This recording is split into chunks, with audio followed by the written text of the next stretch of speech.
Hi everyone, welcome back to my channel. If you have been following my videos, you realize that my Barista Pro has been sent for repair quite a number of times, and recently the same problem came back again, which forced me to send the machine to a friend of mine who is an electrician and who has been doing repair of not just Breville machine but other espresso machine as well. And I sent the machine to Abby. Abby is my friend, for a diagnosis, and he helped me check everything about the machine. He will open up the machine and see is there anything wrong inside, and he told me that my machine is very clean, it's in very good condition, there's no electrical faults and no nothing. But he shared something really very important with me, right, which is actually how you actually make sure that your machine can last for a long run, right? And for those of you who have not been watching my videos, right, my machine has this problem of when I start the machines, when I try to press a single shot buttons, the water will flow, but it will only flow for about 5 seconds, and after that there will be the machine will follow by 3 beeps and it will stop. Same thing if I use a double shot, and if I try to engage the steam button, right, the steam will go on for maybe about few seconds, and the gauge here it will start to flash steam, which means there's not enough power to pump the steam out. So I was wondering, is the problem due to probably a thermistor or maybe a heat sensor that caused the issue? But apparently it's not, right? It's actually because this machine works on a thermojet system, and which means that it boils water on the fly. If you have seen the manual, you can see that there's actually a coil system which allow small amount of water to flow through the coil, and the coil actually heats up the water. That's why the water can heat up so rapidly, right? And some of my videos suggest that there may be scale building up, which means that the scaling along the tube may have caused the uneven heating or something like that. But apparently that's all not the issue, right? And I've been testing the machine for about a week already after the repair is done. There's no repair, there's just diagnosis, right? And my friend Abby told me that this problem can be solved if you properly warm up the machine. But warming up doesn't mean switching on the machine and leave it on for 15 minutes. That's not called warming up, because this system doesn't have a boiler. So even if you leave the machine on for 15 minutes, it doesn't warm up the machine. So what should we do it? Okay, let me show you how I go about calling the machine up. It's like waking the machine up so that to let him know that we are going to start using the machine. Okay, so now let me show you how I properly warm up the machine. Right, according to Abby, my friend, he told me that before you want to use the machine, right, what you can do is you can press the single shot button and press and hold, right, until the manual comes out, and you can let go. You let the machine run the water for about 10 seconds.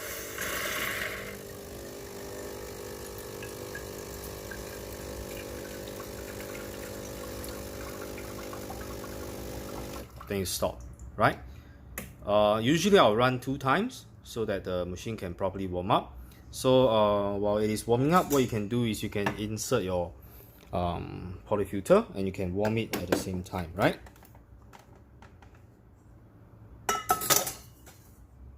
So again, you can press double shot also, it doesn't matter, but usually I'll go by the single shot. So hold and press until the manual comes out, let go, allow the water to run through for about 10 seconds, then you press the button again to stop the water, right? So if you do this before you use the machine, you will properly warm the machine up so that the machine can last for a much longer run, I hope, right? So I'll still be monitoring the progress and the updates of to see whether the problem still comes back. So far so good. After I've done the procedure, the machine has not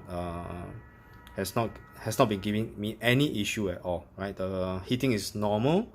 Right, when I run shots, it doesn't have the beeping sound, and when I steam milk, the steam is strong and consistent.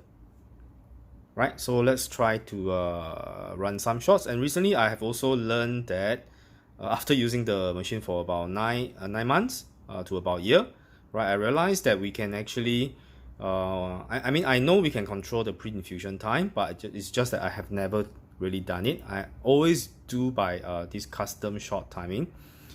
So today I'm going to run the shot by doing a manual, right, and I can control the time needed for pre-infusion. And okay, let's see how I do it. Okay, so the machine has been, the polymer filter has been warmed up properly. So now basically I'm just going to dry it.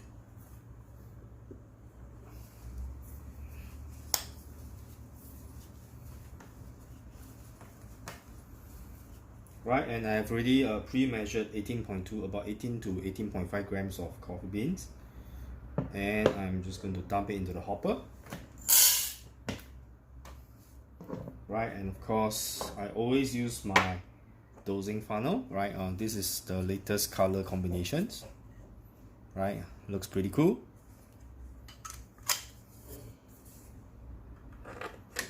Right, so now my grind setting is at 2.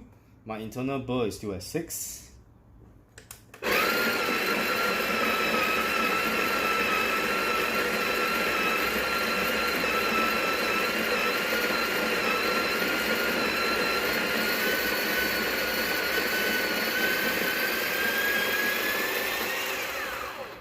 Right, the beans I'm using today is the beans I roasted. It's actually from Honduras.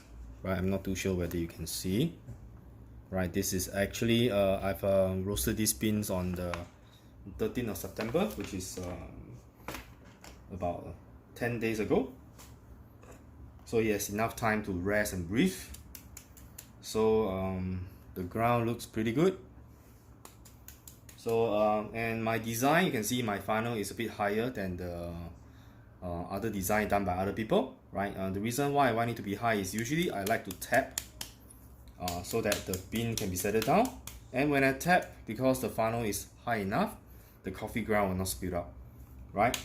And some of you may ask whether my funnel can allow temping to be done directly. Yes, you can. You can see that it can drop, right?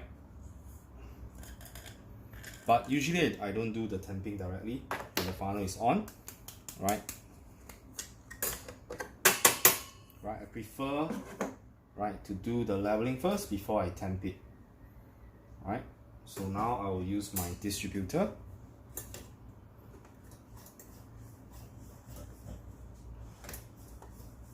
Right, and my distributor has this ring design. I prefer this model.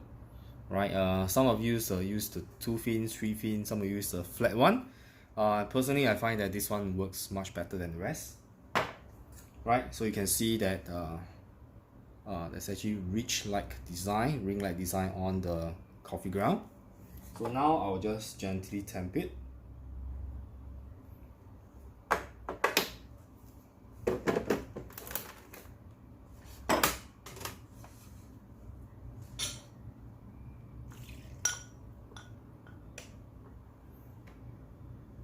Right, so now what's going to happen is I'm going to manually control the pre-infusion. Right, so I'm going to run a double shot. So I'm going to hold this button, and I'm going to see that at the same time, while monitoring the timer here, I'll also monitor whether there's actually coffee coming out from here. So I'll press and hold. Usually I'll want the pre-infusion to be around 7 to 8 seconds. Just press and hold. Don't let it go, because you are now controlling the pre-infusion timing. So you can see that there's no coffee coming out yet. Now you can let it go. The pressure will start to pump the coffee out. So you can see that the coffee flows a bit fast. So maybe I didn't really temp it well. Right, so now you can actually control the pre-infusion timing.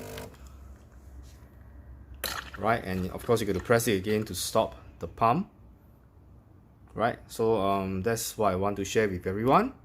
So I hope this will help those of you who has problem with the machine, the problem that I had.